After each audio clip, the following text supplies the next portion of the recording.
আগে মা চাচিরা বলতো গাঙ্গে গাঙ্গে দেখা হবে কিন্তু বনে বনে দেখা হবে না। হ্যালো এভরিওয়ান, আসসালামু আলাইকুম, কেমন আছেন? আশা করি অনেক অনেক ভালো আছেন। চলেন কেন এই কথাটা ফার্স্টে বললাম, এই ভিডিওটা আপনাদের শেয়ার করি। তো সকাল সকাল গাছে পানি দিব, যেহেতু আজকে আমার বোনের বাসায় যাব। আমার বোনে তো প্রায় এক সপ্তাহ ধরে অনেক রিকোয়েস্ট করতেছে একটু বেড়াইতে বেড়াইতে, কিন্তু এমন একটা পরিস্থিতি, বাচ্চাদের নিয়ে স্কুল কলেজ যখনই ভর্তি হয় বাচ্চা হওয়ার পরে একটা মায়ের, কিন্তু আগে বেড়ান খেলান যতই করছি, কিন্তু এখন কোনো বেশি বেড়ান খেলান করতে পারি না, বোনের বাসাও যাইতে পারি না। আমরা কোন বোনেরা ঢাকায় থাকি, তারপরেও দেখা যায় অনেক দিন গ্যাপ দিয়ে যাওয়া হয়। কারণ হলো আমার বাচ্চার স্কুল আছে, ছেলের মাদ্রাসা আছে, মানে এরকম মিলাই দিলে সংসারের বিষয়। আবার এই যে কিছু গাছ লাগাইছি, কিন্তু এর জন্য আরও বেশি মায়া লাগে, গাছের জন্য যাইতে পারি না বিশেষ করে।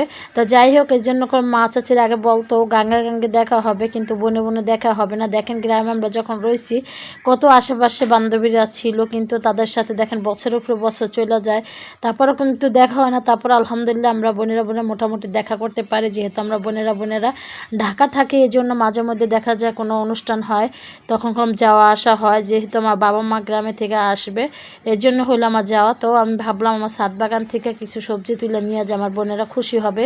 দেখেন এক ঝুড়ি শাক তুলে নিলাম, কিছু মরিচ তুলে নিলাম, টমেটো তুলবো, ধনিয়া পাতা তুলবো। আলহামদুলিল্লাহ নিজে ঢাকা শহর থেকে গ্রামের মতন শাকসবজি নিয়ে যেতে পারবো বোনের বাসায়, এটাই একটা আমার কাছে অনেক আনন্দ লাগতেছে, আমার কাছে অনেক ভালো লাগছে জিনিসটা।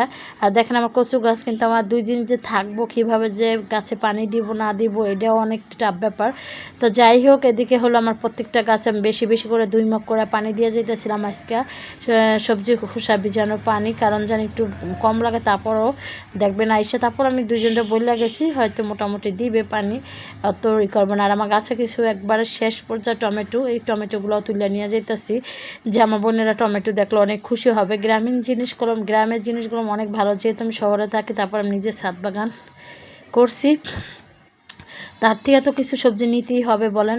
যেহেতু আমার বোনেদের বাসায় আমি যাব বিকালবেলা, তো আমি এদিকে তাড়াহুড়ো করতেছিলাম। তো টমেটো আর ধনিয়া পাতাগুলো ভালো করে আমি খলাই নিতেছিলাম, তাড়াহুড়ো করে পরে বাসায় চলে আসছি। বাসায় এসে কোনো রকম রেডি হয়ে গেছিলাম, প্রচুর গরম লাগতেছিল। আমার টাকু বেলু মারা দেখেন মার্শাল্লাহ। তো এই তো আমরা বলতে বলতে গাড়িতে উঠে গেছি সিএনজিতে। তো সিএনজিতে উঠে যাওয়ার পর একবারে এই যে বসুন্ধরা, যেহেতু আমার বোনের বসুন্ধরা থাকে আর আমি থাকি আবদুল্লাপুর মাস্টারপাড়া, এই জন্য। তাই যাই হোক, এদিকে বসুন্ধরা যাইতে দেখেন বসুন্ধরার রাস্তাগুলো কত সুন্দর মাশাআল্লাহ। তো এদিকে হলো এই যে বোনের বাসায় প্রায় কলম কাছাকাছি আইসা পড়ছি। তো আমরা এখন নেমে যাব, মানে অনেক কাছাকাছি আইসা পড়ছি। নেমে যাওয়ার পরে যে লিফট উঠে গেছি, আমার বাচ্চারা উঠে তো অনেক খুশি লিফটে। আরে দেখেন আমার বোনের জন্য যা যা নিয়ে আসছিলাম সব ঢাইলে ঢুলে নিয়েছি, অনেক কিছু নিয়ে আসছি। মানে গ্রামে আমার বোনে আবার ঢালতা ছিল, এত ভালো লাগতো। কিছু লেটুস পাতা, পুদিনা পাতা আর পুঁই শাকের সেগুলো আবার আমার বোনের ছাদে যে আমি লাগাই দিয়ে আসছি। আমি আর আমার বোনে গেছি রাত্রেবেলা ছাদে। তো ভিডিওটা কেমন হয়েছে অবশ্যই একটু কমেন্টে জানাবেন।